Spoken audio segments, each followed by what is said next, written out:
Hello बच्चों, online physics for you में आपका स्वागत है। क्लास 11th में हमने अभी तक चैप्टर 2 में डायमेंशनल एनालिसिस को पढ़ा और डायमेंशन एनालिसिस में 3 एप्लीकेशंस ऑफ डायमेंशंस वो मैंने लास्ट क्लास में डिस्कस किए थे। तो आज हम एक न्यू टॉपिक स्टार्ट करने वाले हैं। New topic is measurement of physical quantities. Measurement of physical quantities. Physical quantities. तो मैंने आपको इस चैप्टर में बच्चों बताया कि फिजिकल क्वांटिटीज को 2 कैटेगरी में डिवाइड किया गया है, बेस क्वांटिटीज और ड्राइव्ड क्वांटिटीज। जैसे बेस यूनिट्स और ड्राइव्ड यूनिट्स को किया गया है। तो अब आइए देखते हैं उनका मेजरमेंट। तो बहुत सारी फिजिकल क्वांटिटीज हमारे पास है, मास है, लेंथ है, टाइम है, टेम्परेचर है, इलेक्ट्रिक करंट है। तो इनका मेजरमेंट कैसे किया जाता है। तो फर्स्ट मैं लेता हूं यहां पर measurement of mass. First measurement of mass. Mass तो बच्चों जानते हो, mass is the property of a body. कोई भी बॉडी है तो उसमें जो मैटर कितना है, उस मैटर की कितनी क्वांटिटी है, उसको बोलते हैं हम मास। तो मास का मेजरमेंट कैसे करते हैं। तो आपने देखा होगा बच्चों, आप जब मार्केट जाते हो और किसी शॉपकीपर को आपने मास का मेजरमेंट करते हुए जरूर देखा होगा। तो वो जिस इंस्ट्रूमेंट से मास का मेजरमेंट करते हैं उस इंस्ट्रूमेंट को हम कहते हैं physical balance. That is what is the instrument? Physical balance.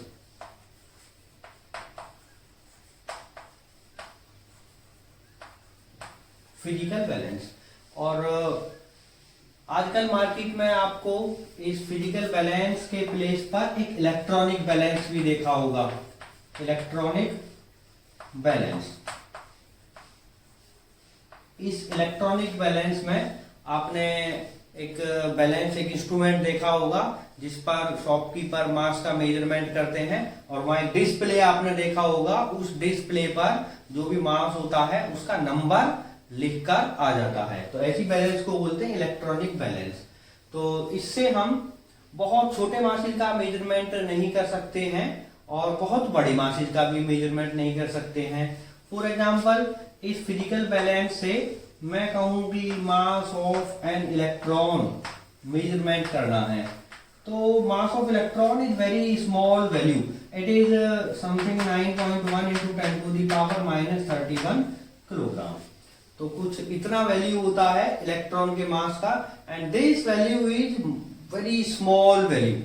और इस वैल्यू को चाहे आप कितना भी सेंसिटिव इलेक्ट्रॉनिक बैलेंस यूज कर ले, इसका मेजरमेंट पॉसिबल नहीं है। और इसी तरह mass of earth, mass of earth और mass of sun. Mass of earth, तो अर्थ का मास भी बहुत ज्यादा है। It is 6 into 10 to the power 24 kilogram. 6 into 10 to the power 24 kilogram. तो ये मास भी बहुत एक लार्ज वैल्यू है। तो इसका मेजरमेंट भी हम किसी फिजिकल बैलेंस से नहीं कर सकते। तो बच्चों, जो मास का मेजरमेंट होता है उसके 2 मेथड्स होते हैं। पहला तो मेथड है number 1 direct method. Direct method. अब डायरेक्ट मेथड कौन से होते हैं? जैसे आपने देखा होगा फिजिकल बैलेंस से मास का मेजरमेंट या इलेक्ट्रॉनिक बैलेंस से मास का measurement. So these are direct method. Directly हम किसी मास का मेजरमेंट कर लें। तो फिजिकल बैलेंस, इलेक्ट्रॉनिक बैलेंस से हम इस मास का मेजरमेंट कर सकते हैं। तो that is direct method. And second is indirect. Indirect method. Indirect method कब यूज करते हैं? जब हम डायरेक्टली इंस्ट्रूमेंट से मास का मेजरमेंट नहीं कर पाते हैं, तो तब कुछ इनडायरेक्ट मेथड्स यूज किए जाते हैं। फॉर एग्जांपल, इलेक्ट्रॉन का मास इतना कम है कि उसके लिए डायरेक्ट मेथड हम यूज नहीं कर सकते, कुछ इनडायरेक्ट मेथड यूज करते हैं। एंड नेक्स्ट, अर्थ का मास मेजरमेंट करने के लिए, सन का मास मेजरमेंट करने के लिए भी हम डायरेक्ट मेथड यूज नहीं कर सकते। तो वहां पर भी हम इनडायरेक्ट मेथड यूज में लेकर आते हैं। तो क्लियर हो गया होगा आपको डायरेक्ट मेथड और इनडायरेक्ट मेथड के बारे में। तो ये भी इसमें दो कैटेगरी में हम कर सकते हैं, measurement of small mass and measurement of large mass. So measurement of small mass and the next one is measurement of large mass,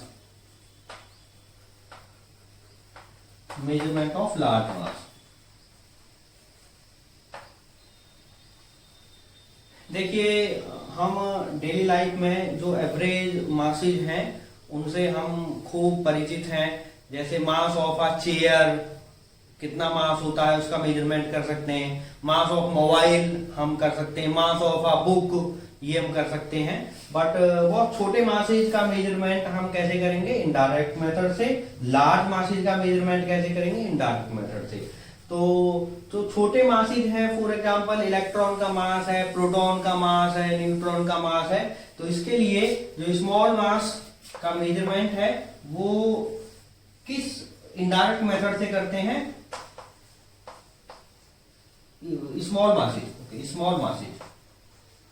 मास का मेजरमेंट हम किस मेथड से करते हैं? That is known as mass spectrometer और mass spectrograph.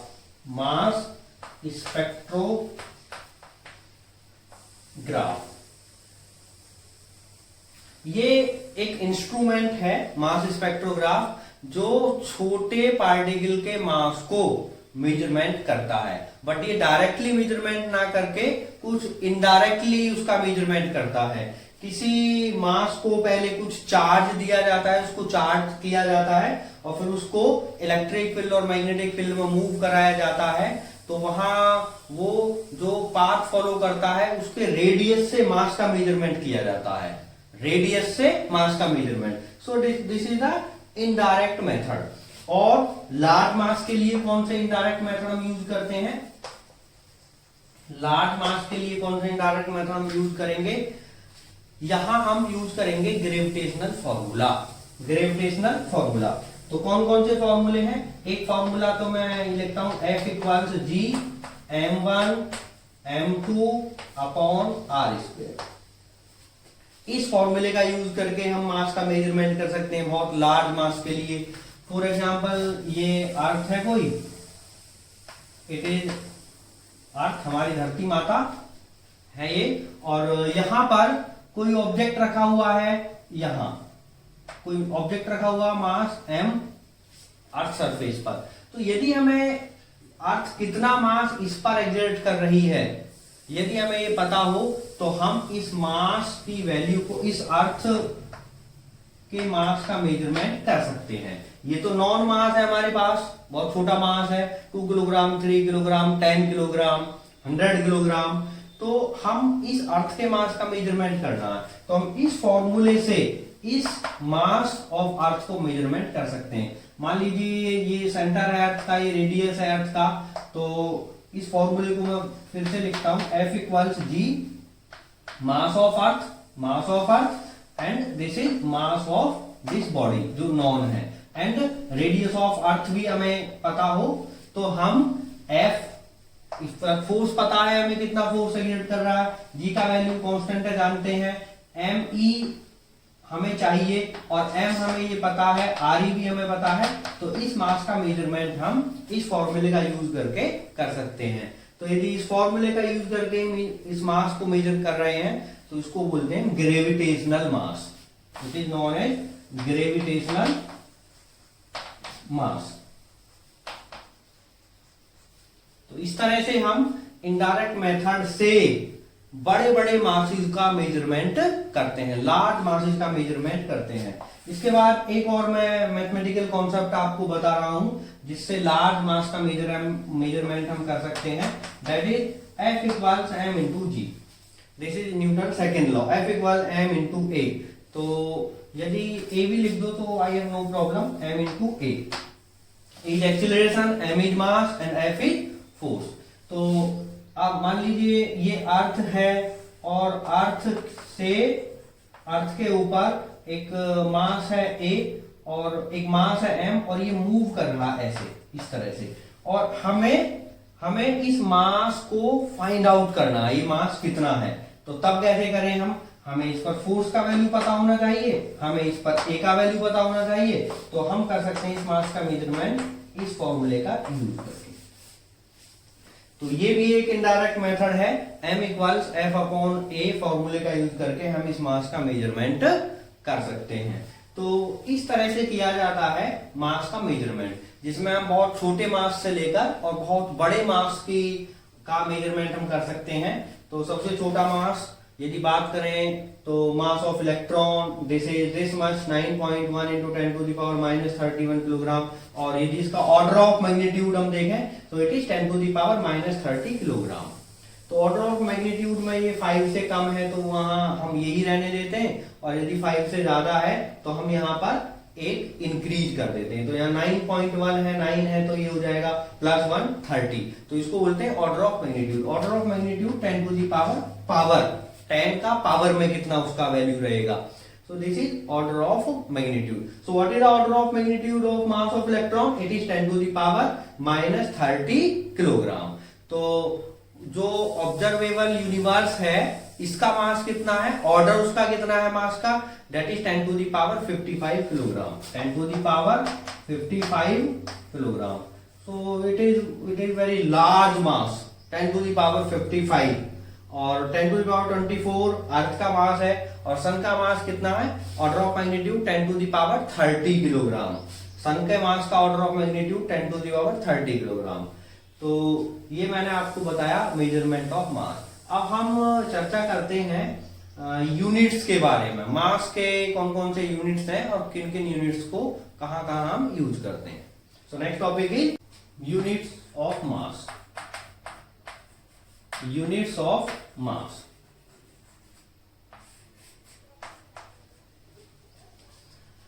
तो मास के सबसे पहले मैंने सिस्टम ऑफ यूनिट्स आपको बताए थे, और वो 3 सिस्टम ऑफ यूनिट्स मैंने बताए थे। एमकेएस सिस्टम मैंने बताया, सीजीएस सिस्टम मैंने बताया, और एफपीएस सिस्टम मैंने बताया। तो इनमें मास का मेजरमेंट किया जाता है kilogram. So kilogram is the unit of mass, kilogram is the unit of mass. और यहां मैंने बताया इसमें gram, so gram is another unit of mass, और इसमें मैंने बताया pound, and pound is denoted by, और इसके लिए पाउंड के लिए सिंबल है lb. So lb is for pound.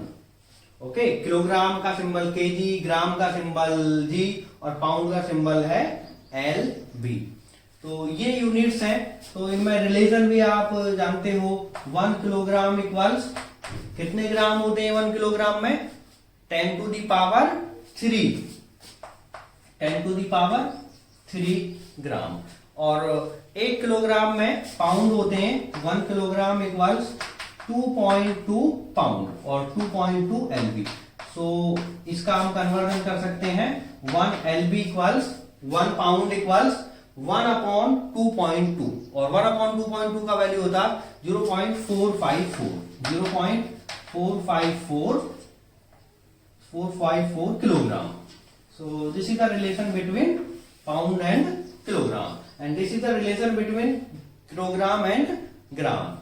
तो ये कुछ यूनिट्स हैं जो डेली लाइफ में डीलिंग होती है जिन मासेज के साथ, उनके मास के मेजरमेंट के लिए हम ये यूज करते हैं।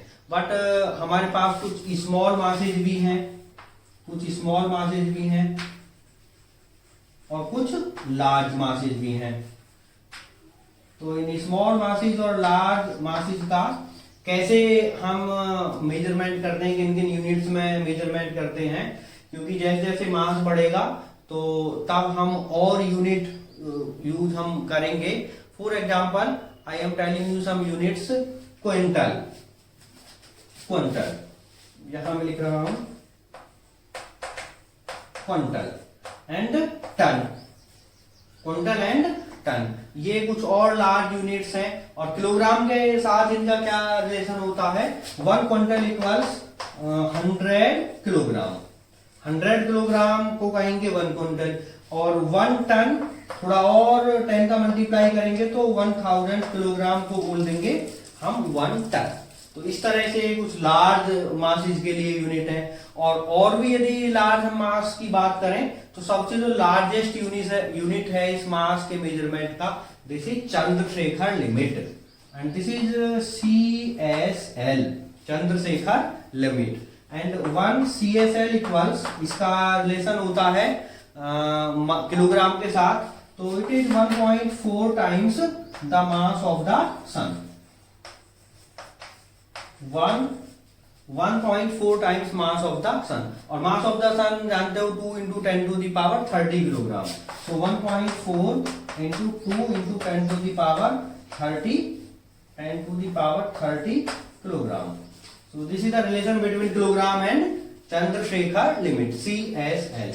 और यदि अब ये स्मॉल मास की हम बात करें तो स्मॉल मास के लिए इलेक्ट्रॉन का मास है, एटम का मास है, तो मॉलिक्यूल का मास है, तो वहां हम यूज करते हैं atomic mass unit, atomic mass unit. So this atomic mass unit is generally denoted by U। U is for atomic mass unit, और इसका किलोग्राम के साथ रिलेशन होता है, it is 1.66 into 10 to the power -27 kilogram. तो ये होता है U का और किलोग्राम का रिलेशन। तो ये इसके बाद भी बहुत सारी यूनिट्स हैं, लेकिन हमारा इनसे काम चल जाता है। जो यूनिट्स मैंने आपको बताई, किलोग्राम है, ग्राम है, और क्विंटल है, टन है, CSL है, और U है, एटॉमिक मास यूनिट्स है। नेक्स्ट अब हम पढ़ेंगे measurement of length, measurement of distance. Measurement of distance और लेंथ, मेजरमेंट ऑफ डिस्टेंस और मेजरमेंट ऑफ लेंथ। तो बच्चों, डिस्टेंस या लेंथ को आप कैसे मेजर करते हो? आपने मैथमेटिक्स में ऐसे बहुत सारे प्रॉब्लम सॉल्व किए होंगे कि जिनमें हमें लेंथ का मेजरमेंट का रिक्वायरमेंट पड़ा होगा। जैसे एक लाइन ड्रॉ कर दी और कहा गया कि इसका कितना लेंथ है, तो आप किससे मेजरमेंट करते हो? आपके पास ज्योमेट्री बॉक्स में होता है एक centimetre scale. So this is the centimetre scale. और यदि यदि हम लार्ज डिस्टेंस की बात करें तो मैं कहूं कि ये जो दीवार है इसका कितना हाइट होगा, तो तब हम किस में करते हैं? Metre scale, metre scale.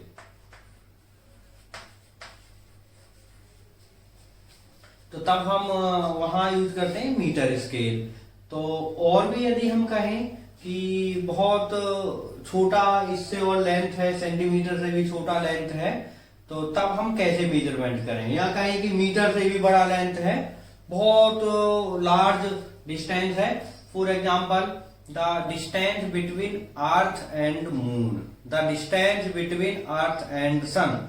तो ये लार्ज डिस्टेंसेज है, इनका मेजरमेंट हम एक मीटर स्केल से नहीं कर सकते। या हम कहें साइज ऑफ एटम, तो साइज ऑफ एटम हम सेंटीमीटर स्केल से नहीं कर सकते। तो बहुत सारे छोटी डिस्टेंस भी फिजिक्स में आती हैं, बहुत सारी लार्ज डिस्टेंसेज भी हमारे फिजिक्स में आती हैं। तो तब कुछ छोटे इंस्ट्रूमेंट डेवलप किए गए जो बहुत छोटे छोटे डिस्टेंसेज का मेजरमेंट कर दें। तो एक मीटर स्केल जो स्मॉलेस्ट डिस्टेंस मेजरमेंट कर सकता है, तो वो smallest distance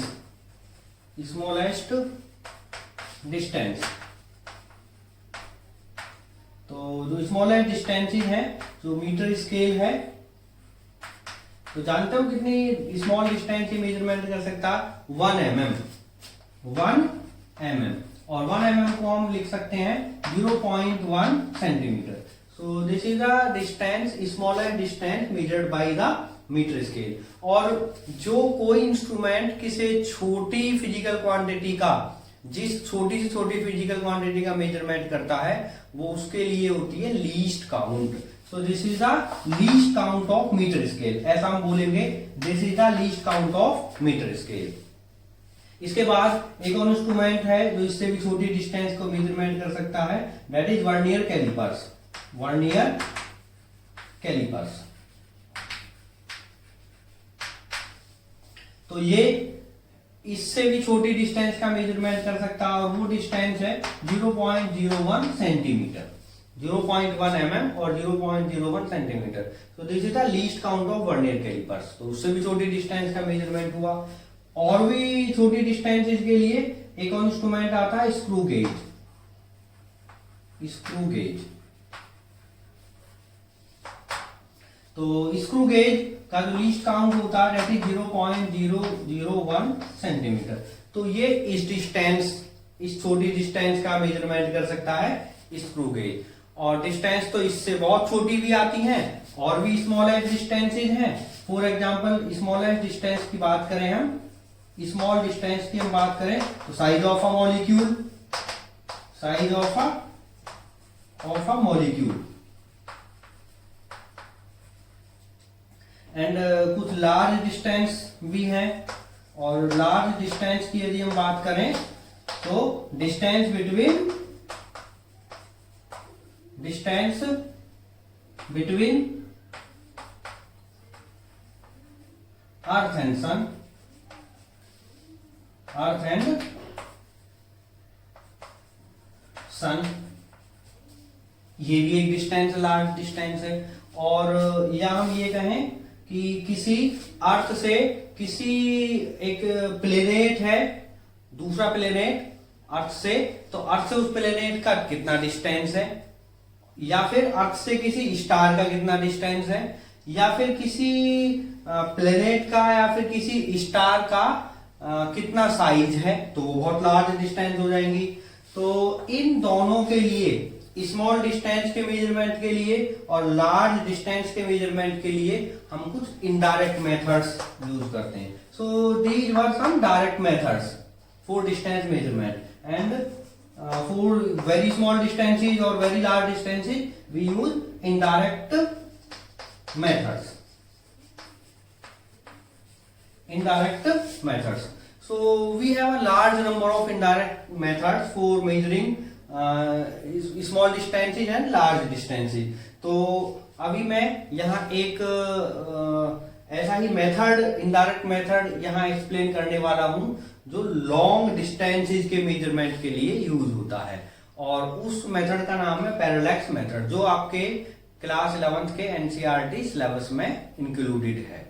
So next topic is indirect method, that is parallax method. So it is parallax method.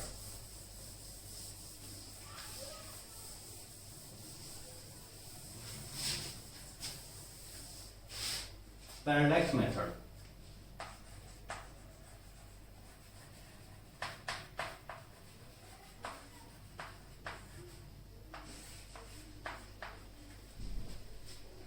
तो पहले तो इस मेथड जिस फैक्ट पर बेस्ड है मैं उसको आपको एक्सप्लेन करता हूं। मान लीजिए ये यहाँ किसी दीवार पर या कुछ मैंने ऑब्जेक्ट रखा हुआ, चौक मैंने ऐसे रखा और मैं आपसे बोलूं कि आप अपनी लेफ्ट आई को क्लोज करके और राइट आई से देखिए, और फिर अगेन मैं बोलूं कि अब आप अपनी राइट आई को क्लोज करके लेफ्ट आई से देखिए, तो आप पाओगे कि इसका जो पोजीशन है वो चेंज हो जाता है। ओके, जब किसी ऑब्जेक्ट को हम अपनी एक आई को बंद करके और दूसरी आई से देखते हैं और तो हम पाते हैं कि जो पोजीशन है उस ऑब्जेक्ट का वो चेंज हो जाता है। तो इसी फैक्ट को हम बोलते हैं पैरेलैक्स, इस फैक्ट को बोलते हैं पैरेलैक्स, और इस पैरेलैक्स पर जो मेथड है बेस्ड उसको बोलते हैं पैरेलैक्स मेथड। तो इस पैरेलैक्स मेथड में हम, अच्छा मान लीजिए ये दो आई हैं, लेफ्ट आई और राइट आई, लेफ्ट आई और राइट आई, और ये कुछ ऑब्जेक्ट था जिसको हम यहाँ देख रहे थे। तो पहले तो हमारा लाइन ऑफ साइट ये था, लाइन ऑफ साइट, और फिर जब हमने इस राइट आई से देखा तो लाइन ऑफ साइट ये था, लाइन ऑफ साइट हमारा ये था। तो इस डिस्टेंस को, जो लेफ्ट आई और राइट आई के बीच का डिस्टेंस है, that is known as basis, that is known as basis. और ये वो ऑब्जेक्ट था जो दोनों आई से हमने एक एक करके उसको देखा। तो अब चर्चा करते हैं यहाँ इस पैरेलैक्स मेथड के बारे में। तो पैरेलैक्स मेथड में मान लीजिए हम अर्थ पर हैं और किसी स्टार को या किसी प्लेनेट को हम देख रहे हैं, इट इज प्लेनेट पी, किसी प्लेनेट को हम देख रहे हैं और अर्थ पर हमने पहले उसको किसी पॉइंट ए से ऑब्जर्व किया, किसी पॉइंट ए से ऑब्जर्व किया। उसके बाद अर्थ सरफेस पर कुछ डिस्टेंस हमने ट्रेवल किया और उस डिस्टेंस को ट्रेवल करने के बाद हम पहुंचे पॉइंट बी पर और फिर हमने उसको ऑब्जर्व किया पॉइंट बी से। तो जब ए से किया तो this is the line of site, this is the line of site, और जब बी से किया सो this is the line of site. तो इस तरह से ये सिचुएशन होगा। ए से देखा तो ये लाइन ऑफ साइट, बी से देखा ये लाइन ऑफ साइट। तो हमने दो पॉइंट से, जो अर्थ पर पॉइंट है उनसे हमने इसको ऑब्जर्व किया प्लेनेट को। तो हम इसको बोलेंगे अब basis. In this case it is basis and is denoted by B. So B is this much distance. AB is B. AB is B. और उस प्लेनेट का डिस्टेंस कितना होगा? अर्थ से ये डिस्टेंस या ये डिस्टेंस दोनों इक्वल होंगे। So that is D. D is the distance. और इस एंगल को, यहाँ ये जो एंगल है इसको बोलते हैं parallax angle. So it is denoted by theta and it is the parallax angle, parallax angle. So if B over D, अब B तो ये अर्थ सरफेस पर हम मूव हुए हैं तो ये डिस्टेंस बहुत छोटा होगा और ये डिस्टेंस प्लेनेट का अर्थ सरफेस से डिस्टेंस बहुत लार्ज होगा। So this ratio will be much larger than 1, much smaller than 1 के कंपेरिजन में बहुत ही छोटा होगा। तो हम तब इस डिस्टेंस को AB को हम बोल सकते हैं arc, it is the arc. तो this is the arc, arc. So this is arc. So now I will use the definition of plane angle. So what is the definition of angle? So angle equals arc over radius. So what is angle here? Theta is angle. And what is arc? Arc is B, which is basis, and radius क्या होगा ये? D. So from here I can find out D, large distance, and D will be B over theta.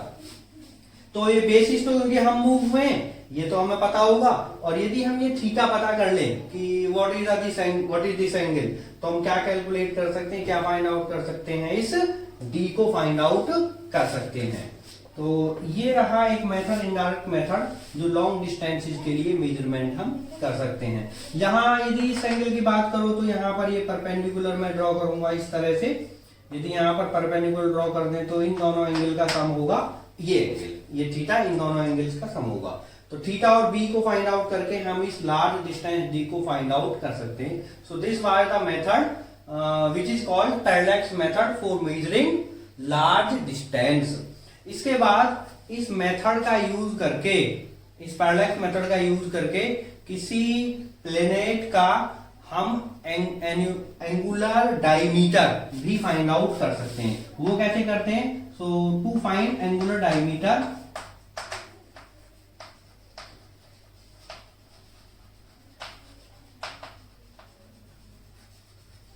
of a planet, तो इसके लिए मान लीजिए कोई एक प्लेनेट है और ओके, हम प्लेनेट को हम देख रहे हैं अर्थ पर इस पॉइंट से ओ से हम देख रहे हैं, ऑब्जर्व कर रहे हैं यूजिंग टेलीस्कोप। हमारे पास टेलीस्कोप है और इसके डायमेट्रिकली अपोजिट दो पॉइंट्स हैं ए एंड बी। जो प्लेनेट है ये, उसके डायमेट्रिकली दो अपोजिट पॉइंट्स हैं ए एंड बी, और हम वो पॉइंट से टेलीस्कोप से हम देख रहे हैं। तो टेलीस्कोप से पहले जो हमें ये पॉइंट ऑब्जेक्ट दिखाई दे रहा था कोई प्लेनेट, तो अब ये कैसे दिखाई देगा? लार्ज फॉर्म में हमें दिखाई देगा, मैग्नीफाइड फॉर्म में दिखाई देगा। तो यहां से उसके डायमेट्रिकली अपोजिट पॉइंट को हमें ऑब्जर्व करना है इस तरह से। तो जब हम ऑब्जर्व करेंगे तो कुछ एंगल होगा और this angle is alpha. Consider this angle is alpha, and this will now basis, or you can call it d, small d, and this is the distance of that planet from the earth. तो जो हमने पहले measurement इससे कर चुके हैं इस D का मेजरमेंट, तो इस डी का कैलकुलेशन हमने पहले कर लिया। तो अब फिर अगेन वही D over D is much smaller than 1, then using angle equals, again angle equals arc over radius, arc over radius. So angle is alpha is here and arc is d, arc is d, okay, and radius is d. So d can be find out using alpha into d. So using this method we can find out the diameter of a planet. किसी planet का diameter भी इस method से हम find out कर सकते हैं। So this was parallax method. अब हम आगे बात करेंगे इसके यूनिट का। So unit of distance, unit of distance.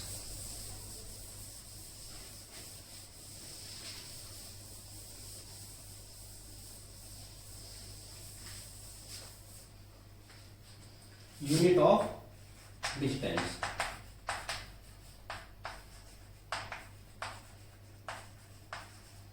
Units of distance.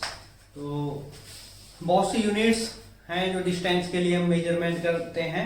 तो यदि हम अपने सिस्टम ऑफ यूनिट्स की बात करें तो 3 यूनिट्स हमने वहां पढ़ी थी, और वो थी मीटर, मीटर, सेंटीमीटर,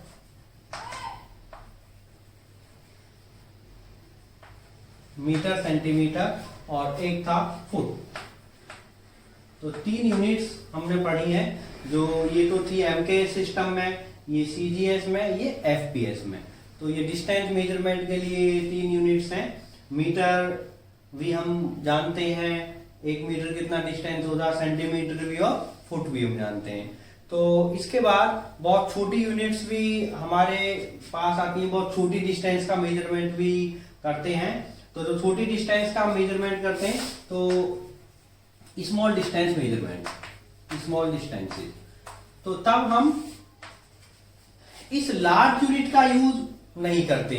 तो सेंटीमीटर तो और भी छोटा यूनिट है मीटर से, लेकिन हमारे पास कुछ सेंटीमीटर से भी छोटे यूनिट्स हैं, और उन यूनिट्स को हम क्या बोल देते हैं कि वो स्मॉल यूनिट्स हैं। तो वो यूनिट्स क्या होंगे?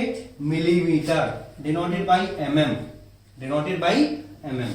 सो MM is a small unit for measuring distance. और इससे भी और छोटे यूनिट है, एमएम से भी छोटा एक और यूनिट है, that is nano micrometre. First one micrometre, micrometre. इसके बाद फिर नैनोमीटर है, इसके बाद फिर एंगस्ट्रॉम है, ये बहुत छोटा यूनिट है। और उसके बाद है फिर Fermi, that is Fermi, Fermi, and Fermi is denoted by capital है। सो अब इनके रिलेशन क्या होंगे मीटर के साथ? 1 mm equals 10 to the power -3 meter. Okay, this is a relation between meter and millimeter. And 1 micrometer is 10 to the power -6 meter.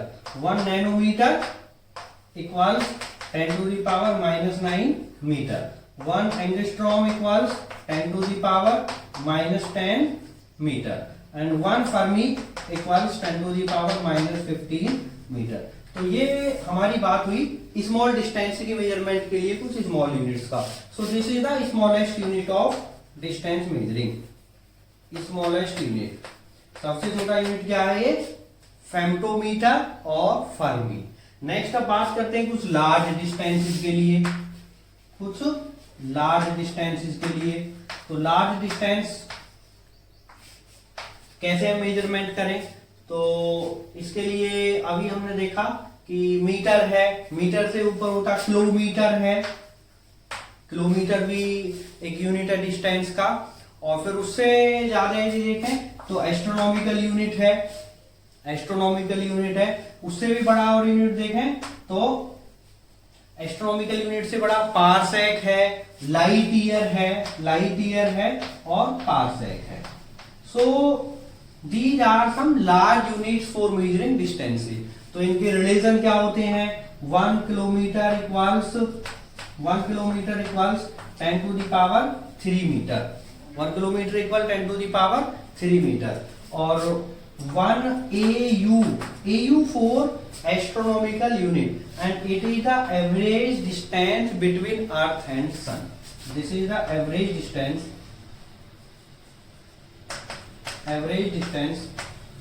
between the Earth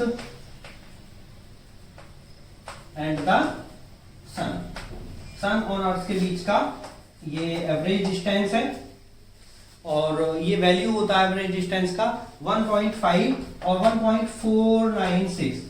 remember it, 1.5 लिख देते हैं, 1.496 into 10 to the power 11 metre. So this is the astronomical unit, very large unit. And next one is LY. So LY stands for light year. It is the distance traveled by light in 1 year.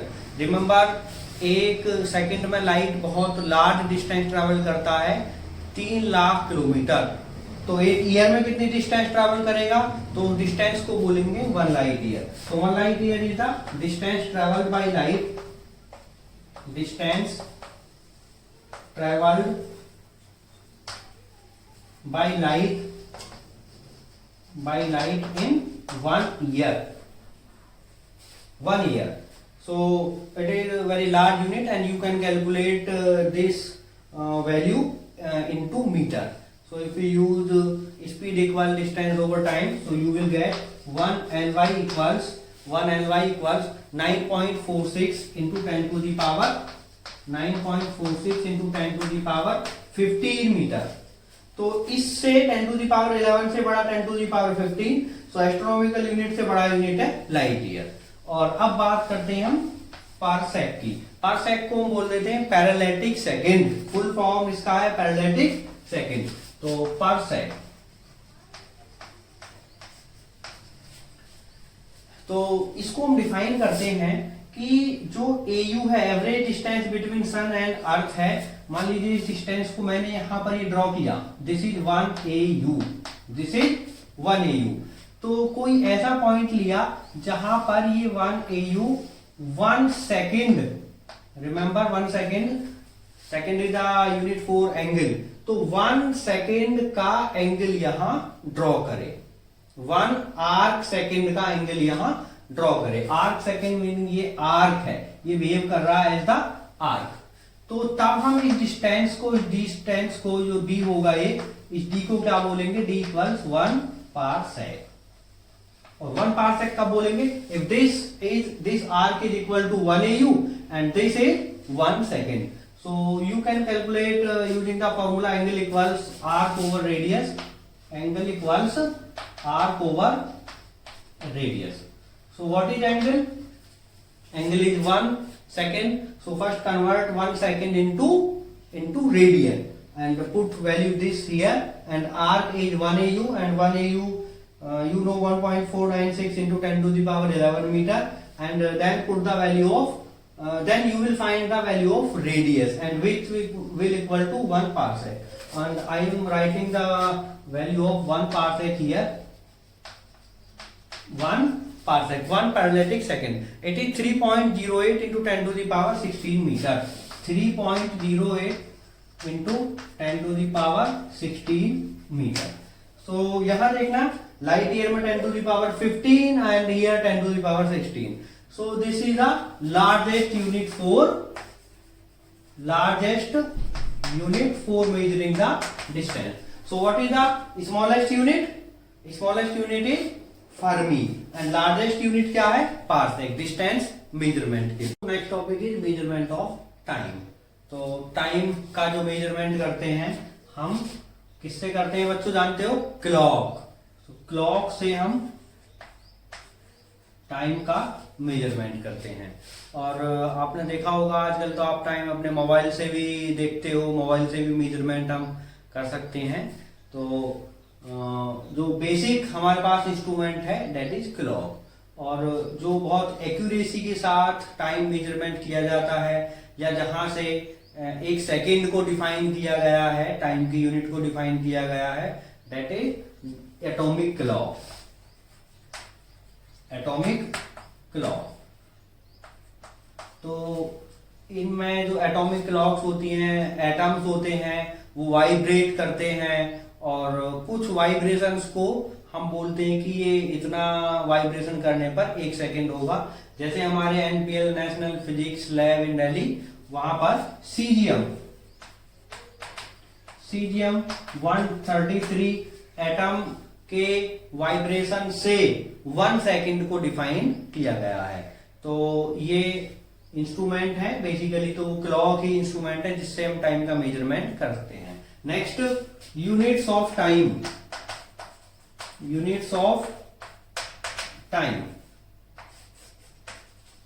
तो time की unit हम क्या use करते हैं? हम hours में measurement करते हैं और मिनट्स में मेजरमेंट करते हैं और सेकंड्स में मेजरमेंट करते हैं। So these are some units जो हम अपने डेली लाइफ में यूज करते हैं टाइम के मेजरमेंट के लिए, आवर्स, मिनट्स और सेकंड्स। तो ये यूनिट्स हैं, बट हमारे पास बहुत छोटे छोटे टाइम भी होते हैं और बहुत लार्ज टाइम भी होते हैं। तो उनका मेजरमेंट कैसे करते हैं? तो जो स्मॉल टाइम होता है, 1 सेकेंड के भी छोटा टाइम होता है, उसके लिए बहुत सारे यूनिट्स हैं। तो कुछ को मैं बता रहा हूं, millisecond and 1 millisecond equal 10 to the power -3 second. Similarly एक और छोटा यूनिट है माइक्रो सेकेंड, और 1 microsecond equals 10 to the power -6 second. और कुछ लार्ज यूनिट्स भी हैं जिनसे लार्ज टाइम का मेजरमेंट हम करते हैं। और यूनिट क्या है आप जानते हो कि डे है, 24 आवर्स में होता है एक डे। तो डे से भी हम देखते हैं, बात करते तुमने जरूर सुना होगा कि 10 दिन पहले, तो 10 दिन पहले का मतलब क्या था? वो टाइम को हम बता रहे हैं कि इतना टाइम हो गया। या 5 साल पहले, तो ईयर भी टाइम मेजरमेंट का एक यूनिट है। और सेंचुरी भी एक टाइम का यूनिट है। तो ये कुछ यूनिट्स मैंने डिस्कस किए, कुछ स्मॉल यूनिट्स और कुछ लार्ज यूनिट्स और कुछ डेली लाइफ में जो यूज होते हैं वो यूनिट। तो अभी तक मैंने चर्चा की है मास का मेजरमेंट, उसकी यूनिट्स, लेंथ उसका यूनिट्स और टाइम उसका यूनिट्स। अब नेक्स्ट टॉपिक हमारा होगा एरर्स।